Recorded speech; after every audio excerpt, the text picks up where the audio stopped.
네. 그러면 지금부터는 이번 총선으로 만들어질 21대 국회가 이제 어떤 모습일지 네, 우리가 앞으로 네. 어떤 것들을 보게 될지를 좀 미리 네, 예상을 네. 해봤으면 좋겠어요. 저는 이제 상당히 국정 동력은 탄력을 받는다. 네. 예, 뭐 일단 앞으로도 이 대통령 지지율은 매주 발표가 될 거고요. 또 여당, 야당의 지지율이 나오겠습니다만 한동안은 말씀하신 대로 현상적으로는 여당 독주 현상이 나타날 것으로 보여져요. 왜냐하면 대항마가 없는 상황이거든요. 지금 보수는 재건하기 위해서 내부부터 성찰하고 이 어디로 돌아가야 되냐면 지금 많이 가야 됩니다. 이번 선거의 실패를 이 미래통합당이 다시 한번 복귀를 할 때는 이번 공천이 왜 잘못됐나로 갈 거예요. 그다음에 그 전으로 가서 김종인 이 총괄 선대위원장을 왜 이렇게 뒤늦게 모셔와야 했나. 그다음에 더 올라가면 어디로 가냐면 결국은 이 김병준 비대위 체제까지 올라갑니다. 그때 김병준 비대위원장이 무슨 얘기를 했냐면 끝장 토론을 해서 박근혜 전 대통령과 탄핵 문제에 대해서는 매듭을 완전히 짓자. 그 이야기를 아무도 꺼내지 않았어요.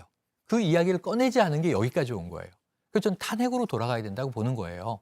그래서 새누리당의 어떤 그 몰락에서부터 지금 미래통합당의 상관관계를 재분석해야 되는데 그러면 지금 내부 분석하느라고 이 지금 여당에게 견제할 수 있는 힘이 약해지지 않겠습니까? 네. 그러니까 동력은 생기는데 아까 말씀하신 대로 국난 극복해야 되고요. 저는 순서가 있죠. 경제 후폭풍 막으면서 경제를 지켜내야 되고 이게 민생이죠. 그 다음에 개혁 과제들이 있습니다.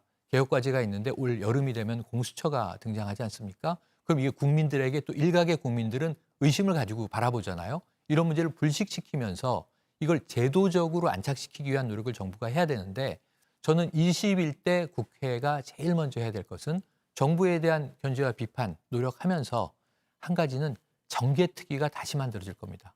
개정선거법을 다시 개정해야 되잖아요. 이거 손보지 않으면요. 다음 총선은 아주 골치 아파질 것 같습니다. 그래서 여기서 끝장을 봐야 되는 게 연동형 비례대표를 확장할 건지 네. 그렇지 않을 건지 그러면 이게 의석을 늘릴 건지의 문제인데 지난번에 완전히 엉터리가 돼버린 것은 의석을 늘리지 않고 300석을 고정시켜 놓고 그 비례 안에서 어떻게 해결해 보려다 보니까 답이 없었던 거거든요.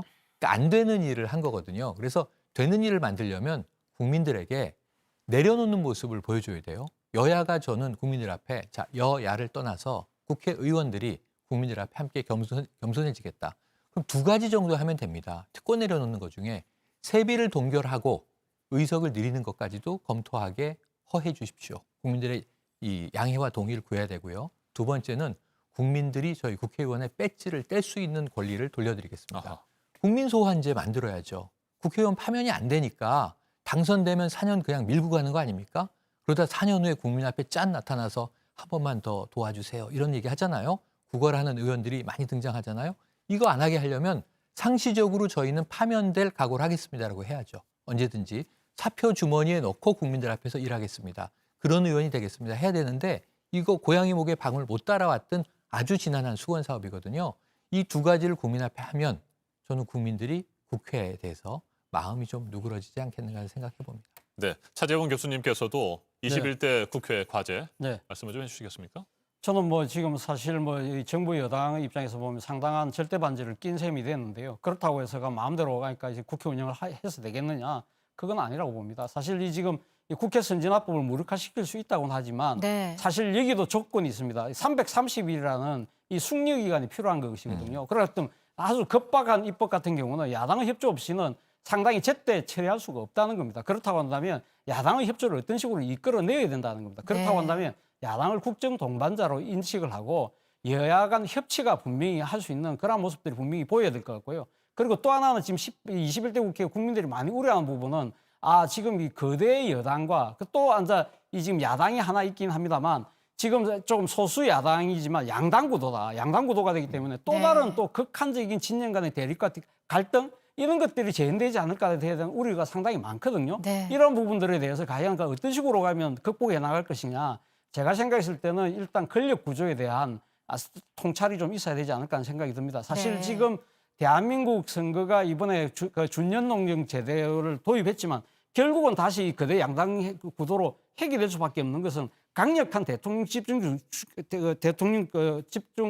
대통령 권한 집중제와 그리고 또 소선거구 제도거든요. 이것 때문에 사실 승자 독식이 가능하기 때문에 극한적인 대립이 될 수밖에 없다는 겁니다. 그렇다고 한다면 권력 구조를 어떤 식으로거나 분산할 수 있는 네. 이런 식의 그러니까 제도적 장치의 바꿈이라는 것은 개헌일 것인데 개헌을 어떻게 이끌어 나갈 것이고 그리고 다당제를 통해서 연립과 연정이 가능할 수 있는 그런 선거제도의 개편까지 나가야 되지 않을까. 그리고 앞서 말씀하셨는데 지금 뭐 국회의원에 대한 소환제 이야기했지만 여야 모두 아직까지 거기에 대해서는 공식적인 그 공약을 걸지 않았기 때문에 그건 쉽지 않을 거예요. 그렇다고 한다면 이 국회 차원에서 윤리위를 강화해서 상당히 국민의 눈밖에 벗어나는 의원들에 대해서는 윤리위를 외부인들로 구성을 해서 강력한 국민의 목소리를 반영해서 이 상당히 문제되는 의원들은 즉각적으로 뭔가 국민의 뜻에 맞도록 처리할 수 있는 그런 제도적 장치까지 보완된다고 한다면 저는 국민의 박수를 받는 국회가 되지 않을까 생각을 합니다. 네. 그러니까 소수 정당들도 좀 받아들이고 그 뜻도 좀 듣고 그렇죠. 하려고 만들었는데 이게 그것 때문에 어쨌든 아이러니하게도 또 도로 그렇죠. 양당제가 돼버린 그런 상황이라는 그렇죠. 거잖아요. 소위 말해서 꼼수 비례정당이라는 걸